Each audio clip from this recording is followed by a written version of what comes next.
नमस्कार, मृदुभाषी में आपका स्वागत है। आप देख रहे हैं मध्य प्रदेश की खबरों का बुलेटिन सिटी एक्सप्रेस, जिसमें हम जिक्र करते हैं मध्य प्रदेश की तमाम छोटी बड़ी खबरों का।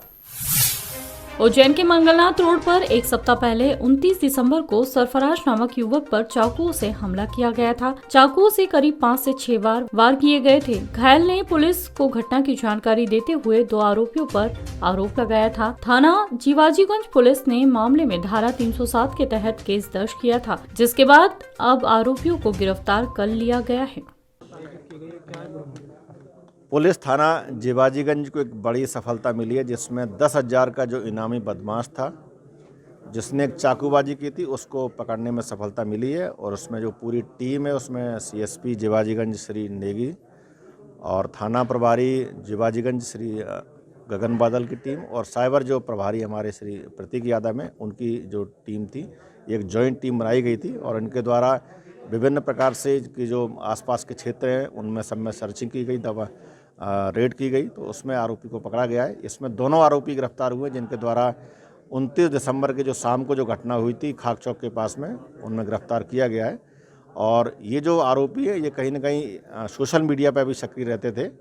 इसमें पुलिस और जो साइबर की टीम है, उनके द्वारा सोशल मीडिया का भी एनालिसिस किया गया है। इसमें भी कई जो बेसिकली ऐसे पोस्ट जो अनलॉफुल पोस्ट थी, उनको हटवाया भी गया है। इसमें अपील भी करना चाहूँगा कि ऐसे पेरेंट्स या जो बच्चे कहीं ना कहीं आपराधिक लोगों से जुड़े हुए हैं और सोशल मीडिया पर किसी प्रकार से, चाहे वो ट्विटर हो, चाहे वो व्हाट्सएप हो या फेसबुक हो या यूट्यूब है, उस पर अपने कई बार चैनल चलाते हैं और कहीं ना कहीं ऐसे बच्चों को अपराध की तरफ मोड़ते हैं, तो इन लोगों का भी ध्यान भी रखें। पुलिस जो उज्जैन पुलिस है, वो काफ़ी कड़ाई से इसमें कार्रवाई कर रही है।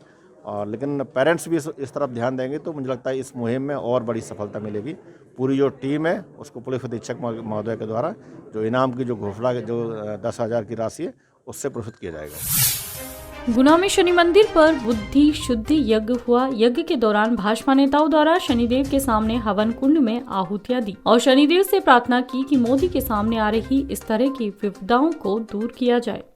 जिस दिन से भारत के प्रधानमंत्री माननीय नरेंद्र मोदी जी बने हैं, उस दिन से लगातार देश विरोधी ताकतें कभी जवाहरलाल नेहरू यूनिवर्सिटी में अलगाववाद के नारे लगाते हैं, कभी टुकड़े टुकड़े गेंद प्रदर्शन करती है, कभी प्रधानमंत्री के काफिले को पंजाब में रोका जाता है, तो कभी किसान आंदोलन के नाम पर लाल किले की प्राची से तिरंगे को उतारा जाता है, तो कभी सीएए कानून के विरोध में भारत देश के प्रत्येक शहर में रोडों को जाम कर दिया जाता है। ऐसे लोगों से भारत देश की रक्षा के लिए और ऐसे लोगों को बुद्धि आ जाए और उनकी बुद्धि जो भारत के विरोध में काम कर रही है, वो बुद्धि शुद्ध हो जाए, हमने आज बुद्धि शुद्धि यज्ञ का आयोजन किया है।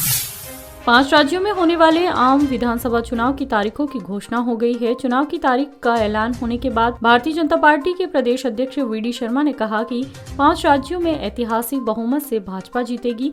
उन्होंने कहा कि देश के नेतृत्व पर विश्वास के आधार पर प्रधानमंत्री मोदी और यूपी के मुख्यमंत्री योगी आदित्यनाथ के प्रति विश्वास और उनकी कल्याणकारी योजनाओं के आधार पर बीजेपी ऐतिहासिक बहुमत से जीतेगी। सबसे पहले तो मैं इलेक्शन कमीशन को इस बात के लिए धन्यवाद देता हूं कि अभी 5 राज्यों के जो चुनाव होने वाले हैं, उन चुनावों पर आज कार्यक्रम जारी हुआ है। 10 फरवरी से लेकर के 7 मार्च तक 5 राज्यों के चुनाव संपन्न होंगे और 10 मार्च को चुनावों के परिणाम आएंगे। मुझे पूर्ण विश्वास है इन 5 राज्यों के चुनाव में, जिसमें इस देश का बहुत बड़ा राज्य उत्तर प्रदेश भी सम्मिलित है, भारतीय जनता पार्टी अपने काम के बल पर, नेतृत्व के प्रति जिस प्रकार का विश्वास इस देश के अंदर जागृत हुआ है, माननीय प्रधानमंत्री जी और उत्तर प्रदेश के हमारे मुख्यमंत्री माननीय योगी जी से लेकर भारतीय जनता पार्टी ने गरीब कल्याण की योजनाओं पर जो गरीबों के जीवन बदलने का काम किया है, इस आधार पर 5 राज्यों में भारतीय जनता पार्टी प्रचंड बहुमत के साथ इतिहास बनाएगी। ऐसा मुझे पूर्ण विश्वास है। मैं इलेक्शन कमीशन को भी इस बात के लिए पुनः धन्यवाद देना चाहता हूँ। पलसूद में प्रधानमंत्री नरेंद्र मोदी की सुरक्षा में चूक होने से नाराज भाजपाइयों ने पंजाब सरकार व मुख्यमंत्री चन्नी का पुतला दहन कर विरोध जताया। इस दौरान पंजाब सरकार को बर्खास्त करने की मांग राष्ट्रपति से की गई। भाजपा मंडल पलसूद ने नेतृत्व में कार्यकर्ताओं की पुरानी चौकी के सामने प्रदर्शन किया। कमिश्नरी प्रणाली लागू होने के बाद अब पुलिस के लिए इंदौर शहर का यातायात एक बड़ी चुनौती के रूप में है, जिसकी जिम्मेदारी डीसीपी महेश चंद्र जैन के कंधों पर दी गई है, जिसके चलते डीसीपी महेश चंद्र जैन खुद ट्रैफिक व्यवस्थाओं को सुधारने के लिए सड़कों पर उतरे, साथ ही यातायात नियमों को लेकर पालन कराने के लिए अधिकारियों को दिशा निर्देश दिए। डीसीपी साहब महेश चंद्र जैन साहब के निर्देश अनुसार 2 टीमें गठित की गई हैं, जिनके एक क्यूआरटी टीम जिसे कहते हैं हम लोग, क्यूआरटी टीम 1 और 2, जिसके प्रभारी है भी टीआई साहब हैं मनीष डाबर साहब। तो हम लोग यहाँ पर जो गाड़ियाँ हैं बिना नंबर प्लेट किए या जिनमें गलत तरीके से नंबर लिखे हुए हैं, रॉन्ग साइड आ रहे हैं, लाल बत्ती जम कर रहे हैं, ऐसे लोगों पर कार्रवाई कर रहे हैं।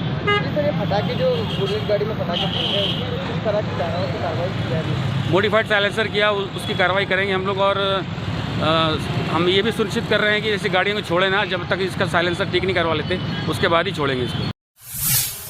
वीडियो को लाइक और शेयर करें। मृदुभाषी से जुड़ने के लिए चैनल को सब्सक्राइब करें। खबरों के नोटिफिकेशन के लिए बेल आइकन दबाना ना भूलें।